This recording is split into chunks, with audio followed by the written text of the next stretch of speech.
কেউ বলেন আগে কেরিয়ার, তো কেউ বলেন সংসার, কেউ বা আবার সবকিছু গুছিয়ে নিয়েই শুরু করতে চান মাতৃত্বের যাত্রা। আধুনিক শহুরে জীবনে এখন প্রায় প্রত্যেক নারী ৩০-এর পরে প্রথমবার মা হওয়ার সিদ্ধান্ত নিচ্ছেন, কিন্তু এর পেছনে রয়েছে কিছু অদৃশ্য ঝুঁকি, যেগুলো বেশিরভাগ সময় ধরা পড়ে অনেক দেরিতে। নারীর প্রজনন ক্ষমতা সবচেয়ে বেশি থাকে ২০ থেকে ৩০ বছর বয়সের মধ্যে। এই সময় ডিম্বাণু স্বাস্থ্যকর ও পর্যাপ্ত থাকে।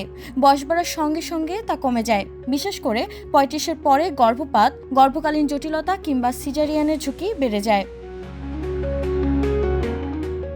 বিশ্ব স্বাস্থ্য সংস্থার তথ্য মতে ৪০ পেরোলেই প্রাকৃতিকভাবে গর্ভধারণের সম্ভাবনা নেমে আসে মাত্র ৫ থেকে ৭%।